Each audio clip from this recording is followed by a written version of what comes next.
अगर आप Chhattisgarh open school के विद्यार्थी तो आज का वीडियो आपके लिए अति महत्वपूर्ण साबित होने वाला है, क्योंकि इस वीडियो के अंदर छत्तीसगढ़ ओपन एग्जाम कक्षा 12वीं की इतिहास विषय का मॉडल पेपर सॉल्यूशन करने वाले। अभी जैसे कि आपकी एग्जाम जारी है और कक्षा 12 के सबसे लास्ट में इतिहास विषय की परीक्षा है, तो उस परीक्षा में आने वाले महत्वपूर्ण जो प्रश्नों से समाहित ये मॉडल पेपर आपके लिए बहुत ही हेल्पफुल होगा और इसमें से कुछ प्रश्न आपके एग्जाम में भी देखने को मिल सकते हैं। इसी टाइप का पेपर है जो आपकी बोर्ड परीक्षा के अंदर, यानी जो छत्तीसगढ़ ओपन की जो परीक्षा है उस परीक्षा के अंदर आपके आने वाला, जिसका विषय कोड 315 और ये पूर्णांक के 100 अंक का ये पेपर होगा। 3 घंटे में हल करना है। इसके अंदर क्या क्या आएगा, सबसे ज़्यादा तो आपको पहले मैं आपको पैटर्न बताऊंगा, पैटर्न बताने के बाद में इसका मैं पूरा सॉल्यूशन कराऊंगा, यानी सारे उत्तर आपको बताऊंगा ताकि आपका साथ साथ में रिवीजन हो जाए। इससे पहले आप सबसे रिक्वेस्ट है कि चैनल पर पहली बार आए चैनल को सब्सक्राइब करें, वीडियो को भी लाइक कमेंट शेयर जरूर करें। और इतिहास विषय का ऐसा ही एक मॉडल पेपर छत्तीसगढ़ ओपन से संबंधित पहले अपलोड कर दिया गया है चैनल पर जाकर के, उसे आप छत्तीसगढ़ ओपन की प्लेलिस्ट में देख ले, वो भी हल के साथ में अपलोड किया हुआ है। इसमें एक तो ये ध्यान रखना सभी प्रकार के प्रश्न आपको हल करने पड़ेंगे।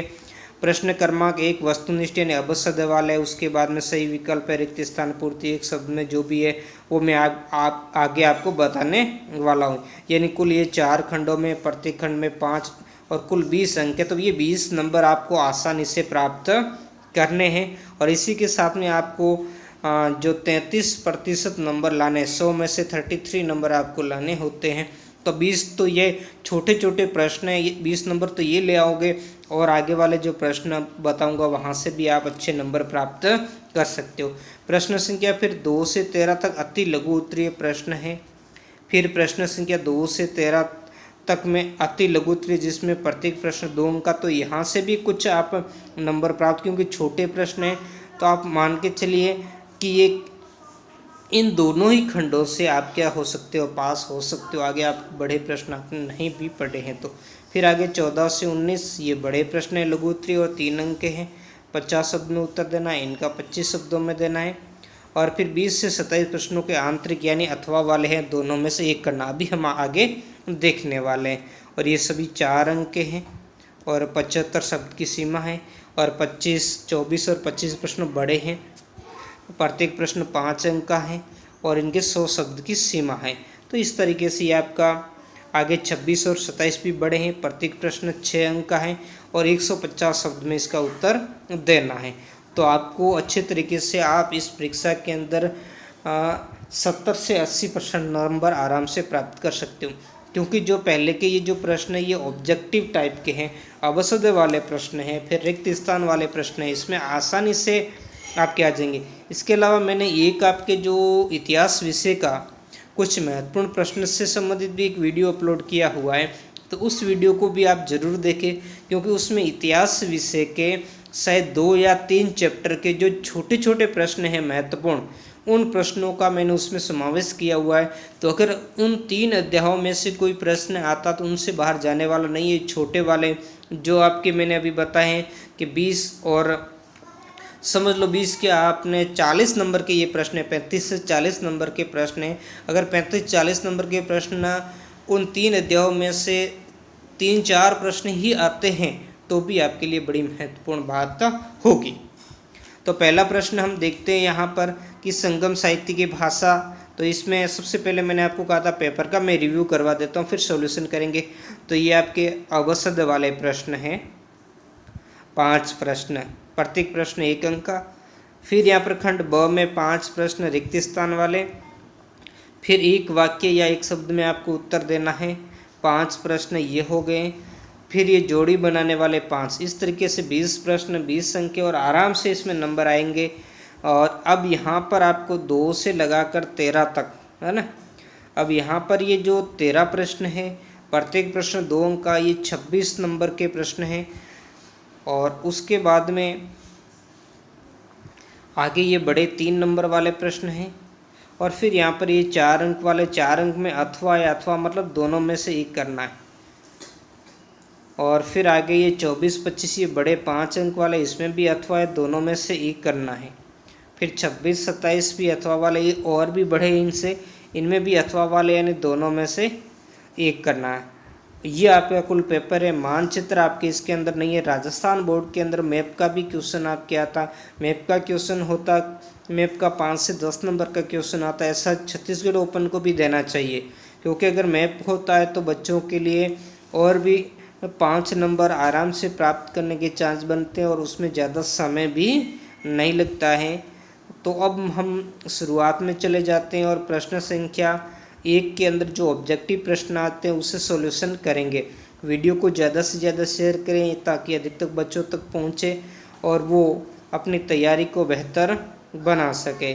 आपका अच्छा सपोर्ट रहा तो फिर आपके लिए और भी जो मैंने छोटे प्रश्न हैं, जिसमें ये मैंने पहले के आपको देख लिए ना 20 और 26 यानी 46 नंबर के प्रश्न है। ये 46 नंबर के प्रश्न 3 अध्यायों के तो अपलोड है और भी बाकी अध्यायों के मैं लेके आने का प्रयास करूँगा। क्वेश्चन संख्या पहला है कि संगम साहित्य की भाषा क्या है? तमिल है, तेलुगु है, मलयालम है या कन्नड़ है? तो इसकी भाषा सही होगा तमिल। अब आपको पता है कि संगम साहित्य कहाँ पर हुआ था? तमिलकम क्षेत्र में हुआ था, तो उसकी भाषा भी तमिल होगी। कितने संगम हुए थे ये आपको याद हो तो मुझे कमेंट में बताइए। 7 रथों का मंदिर कहाँ पर स्थित है? महाबलीपुरम, कांचीपुरम, इलाहाबाद या कटक के अंदर? तो इसका सही होगा महाबलीपुरम। अगर आपको याद हो कि महाबलीपुरम कहाँ पर है, एक भारत का तटीय राज्य जहाँ पर स्थित है सुदूर दक्षिण के अंदर, उसका नाम आपको याद आ रहा हो तो मुझे कमेंट करके ज़रूर बताएं। अगला है तीसरा क्वेश्चन, बाबर की मृत्यु के पश्चात मुगल वंश का कौन शासक बना था? तो अकबर, औरंगजेब, हुमायूं, शाहजहां। हुमायूं बना था, यानी बाबर भारत में मुगल वंश का संस्थापक था। उसकी मृत्यु के बाद उसका बेटा हुमायूं गद्दी पर बैठा था, जिससे शेरशाह सूरी ने गद्दी से निष्कासित कर दिया था। इसलिए ये 2 बार गद्दी पर बैठता है। फिर वापस ये आता शेरशाह सूरी की मृत्यु के बाद उसके वंशजों को हराकर हेमू विक्रमादित्य जो उनका सेनानायक होता बाद के समय में, तब उनको हटाकर वापस फिर से दिल्ली का बादशाह बनता है। अगला क्वेश्चन है चाणक्य वंश का महान शासक? तो ये गलत है, चाणक्य नहीं, यह है चालुक्य। चालुक्य वंश का महान शासक कौन था? विक्रमादित्य, पुलकेशिन द्वितीय, हर्षवर्धन, चंद्रगुप्त द्वितीय। ये होगा पुलकेशिन द्वितीय। अब विक्रमादित्य ये तो या तो उज्जैनी का हो जाएगा या फिर चंद्रगुप्त द्वितीय का भी एक नाम विक्रमादित्य। हर्षवर्धन ये तो वर्धन वंश का था, ये चंद्रगुप्त द्वितीय गुप्त वंश का शासक था, तो इसलिए इसका सही होगा पुलकेशिन द्वितीय। अगला जो क्वेश्चन है वो काशी का आधुनिक नाम क्या है? बनारस, पटना, गया, वैशाली। तो आपको पता है काशी उत्तर प्रदेश, बनारस जहाँ से वर्तमान में अपने प्रधानमंत्री चुनाव लड़ते हैं, ऐसे पटना जिसका नाम प्राचीन नाम पाटलिपुत्र है ना। तो इस तरीके से ये आपको थोड़े नाम भी आपको ध्यान रखने हैं। अब हम खंड ब की तरफ आएंगे। ये रिक्त स्थान वाले प्रश्न हैं उनमें देखेंगे। तो रिक्त स्थान वाले प्रश्नों के अंदर हम देखेंगे पहला प्रश्न, उत्कीर्ण लेखों का अध्ययन रिक्त स्थान कहा जाता था? तो उत्कीर्ण लेखों का अध्ययन क्या कहा जाता था? पूरा लेख शास्त्र। ये पूरा लेख शास्त्र कहलाता, यानी जो हम इंग्लिश में इसको एपिग्राफी कहते हैं, वो एपिग्राफी। अगला हम देखेंगे चंद्रगुप्त प्रथम का उत्तराधिकारी कौन था? चंद्रगुप्त प्रथम का उत्तराधिकारी उसका पुत्र था समुद्रगुप्त। चंद्रगुप्त प्रथम ने अपने जीते जी अपने बेटे समुद्रगुप्त का राज तिलक कर दिया था। इससे संबंधित महत्वपूर्ण प्रशस्ति है, उसका नाम आपको याद हो तो कमेंट में ज़रूर बताएं। अगला हम देखते हैं कि तराइन का प्रथम युद्ध सन हुआ। तो तराइन के अंदर 2 युद्ध हुए थे। तो पहला युद्ध कब हुआ था? ये 1191 ईस्वी के में लड़ा गया। दूसरा कब हुआ था आपको याद हो तो कमेंट में ज़रूर बताएं, क्योंकि दोनों में से प्रश्न आया तराइन से संबंधित, तो या तो प्रथम युद्ध के बारे में आएगा या द्वितीय युद्ध के बारे में। इसका आपको सन याद रखना है। अगला देखेंगे शिवाजी का राज्याभिषेक हुआ था। अब कौन से किले में हुआ था, उस किले का आपको नाम ध्यान रखना है। तो शिवाजी का राज्याभिषेक राजगढ़ किले के अंदर हुआ था। 1793 में लाई, अब लाई नहीं यहाँ लॉर्ड है, ये लॉर्ड है, स्थायी बंदोबस्त की शुरुआत तो ये लॉर्ड कॉर्नवालिस है। लॉर्ड कॉर्नवालिस ने इसको शुरुआत की थी। आगे हम देखेंगे खंड स की तरफ हम बढ़ेंगे, जिसके अंदर हमें एक शब्द या एक वाक्य के अंदर इसका हमें आंसर देना है। पहला प्रश्न इसमें देखेंगे सती प्रथा का विरोध करने वाले समाज सुधारक थे? तो सती प्रथा का विरोध करने वाले समाज सुधारक कौन थे? तो इसका सही होगा राजा राम मोहन राय। दूसरा देखेंगे, दांडी मार्च गांधी जी ने कहाँ से प्रारंभ किया था? पूछा है कहाँ से, तो आपको लिखना है साबरमती आश्रम। साबरमती आश्रम ये अहमदाबाद के अंदर है। आगे आप अहमदाबाद लिखते हो तो अच्छी बात है। साबरमती आश्रम अहमदाबाद से शुरू किया था और कब किया था? 12 मार्च 1930 को। अगला डेटार्ट का जनक कौन है? तो इसका जनक है रिचर्ड निक्सन।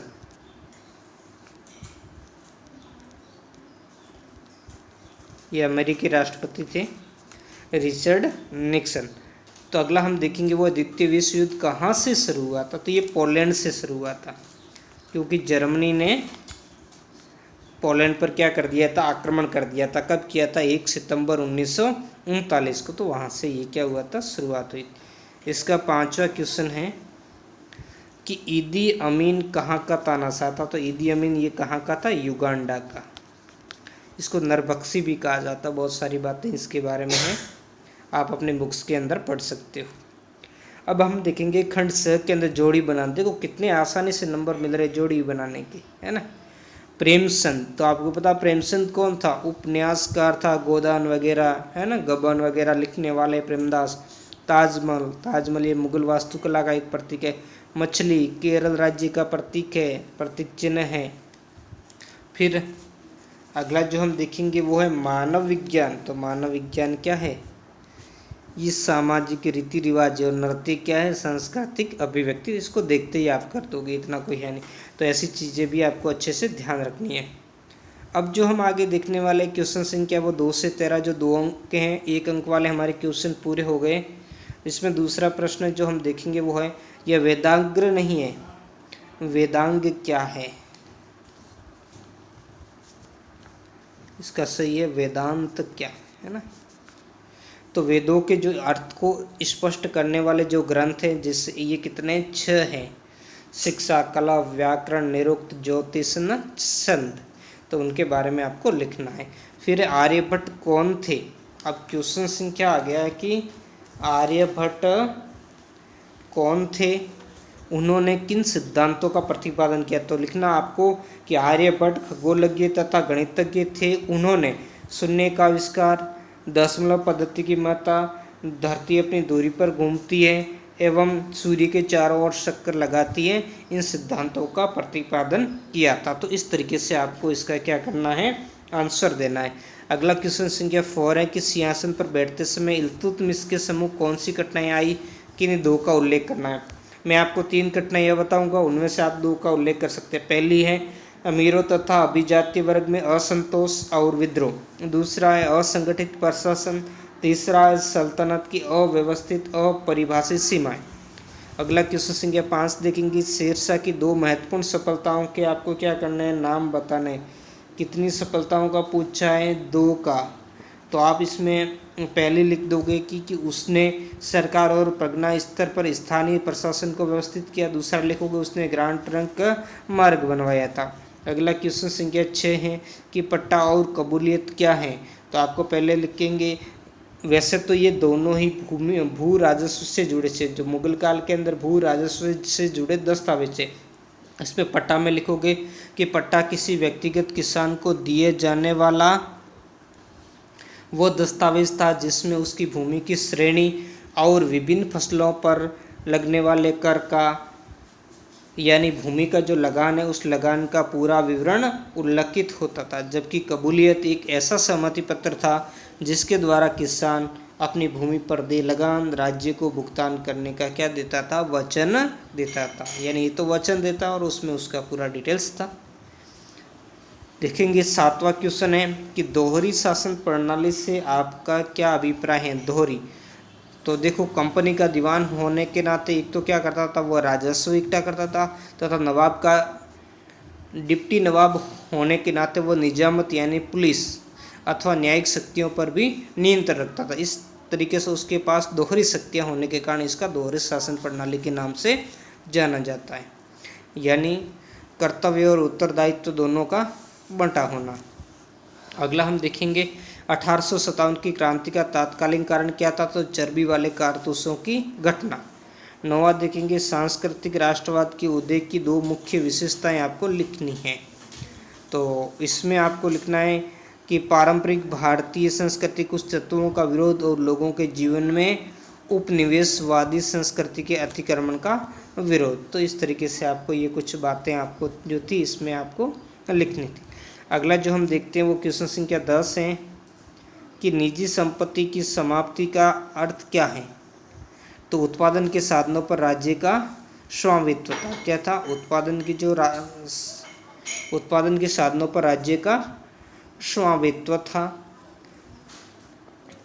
जिसके मतलब क्या हुआ, राज्य के अंदर जो उत्पादन के जो साधन थे उस पर निजी संपत्ति नहीं होगी, यानी व्यक्तिगत, जो जिसे हमें प्राइवेट कहते हैं, तो वो व्यक्तिगत नहीं होगी। तो इसका मतलब होगा उत्पादन के साधनों पर किसका स्वामित्व था, राज्य का। 11वां देखेंगे आधुनिक कुलीन वर्ग से क्या तात्पर्य है, तो आधुनिक कुलीन वर्ग तात्पर्य उस सामाजिक वर्ग से जो रूपांतरित होने से पहले हुआ करता था तथा पूंजीवादी अर्थव्यवस्था तथा समाज का अभिन्न अंग था, उसे हम कुलीन वर्ग के नाम से।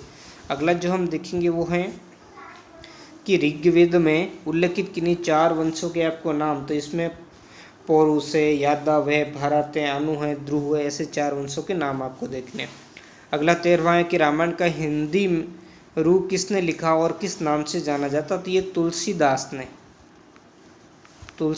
ने लिखा, और आप सभी जानते हो कि इसे हमें रामचरितमानस के नाम से जानते। आगे बढ़ेंगे, आगे अब देखो बड़े वाले क्वेश्चन आगे हैं, तो छोटे छोटे क्वेश्चन थे वो मैंने आपको सॉल्यूशन करवा दिए कि ये बड़े क्वेश्चन हैं, तो इनको करवाने से थोड़ा समय भी ज़्यादा लगेगा। अगर ऐसा हुआ तो आप मुझे कमेंट करके बताओगे तो एक नेक्स्ट वीडियो में इसके लिए बना दूंगा, ताकि उसमें इन प्रश्नों का भी सॉल्यूशन। अब मैं थोड़ा आपको आइडिया बता देता हूँ। जैसे अभी तक आपने लिखा शब्दों की मर्यादा आपको समझ में आ गई होगी, मैंने उत्तर बताया। अब यहाँ पर प्रश्न कह रहा है कि 3 अंक हैं, तो जैसे इसमें संघर्ष के अमीरों के मुख्य कारण, तो 3 कोई भी 3 आपको बताने। प्राचीन भारत में आर्यों के कृषि जीवन का क्या महत्व था, तो इसमें आप 3 से 4 पॉइंट आप लिख दीजिए। फिर यहाँ तो सीधा बक्सर युद्ध के 3 कारण ही आपको पूछा है ना। बक्सर युद्ध जो 1764 के अंदर हुआ था उसमें 3 कारण क्या थे, साम्यवाद का अभिप्राय, तो उसका अभिप्राय आपको बताना है। फिर किस प्रकार राजनीतिक पहलू में जर्मनी में जनसंख्या को प्रभावित किया और गुप्तकालीन प्रशासनिक व्यवस्था को, ये कंपलसरी सभी करने हैं आपको, ठीक है। और फिर ये 4 अंक के, अब इसमें क्या है कि अगर आपको याद तो ये धम है, धम के संबंध में अशोककालीन शिलालेखों में क्या जानकारी मिलती है समझाइए, या फिर जैन धर्म के प्रमुख सिद्धांतों का वर्णन कीजिए। दोनों में से जो भी अच्छी तरीके से आपको ये आता वो कीजिए। इनमें भी अलाउद्दीन खिलजी की बाजार नियंत्रण नीति को समझाइए, या भारत में प्रारंभ हुए सूफी मत की विशेषता, दोनों में से जो भी आपको अच्छी तरीके से आता वो एक करना। ये बड़े प्रश्न इनमें पॉइंट के आधार से, ऐसे ये इनमें भी सारे ये अथवा वाले प्रश्न इसी टाइप से आपको करने। यहाँ पर दीर्घ उत्तर वाले 5 अंक, यानी ये ज़्यादा शब्द सीमा मैं पूर्व में बता चुका हूँ, तो यहाँ फिर से डिस्कस नहीं करेंगे। और ये 6 अंक हैं। तो इस तरीके से आपको ये सब में अथवा वाले प्रश्न हैं, तो आपको व्यवस्थित रूप से हल करना है। तो मिलते हैं नेक्स्ट वीडियो में एक नए टॉपिक के साथ। धन्यवाद।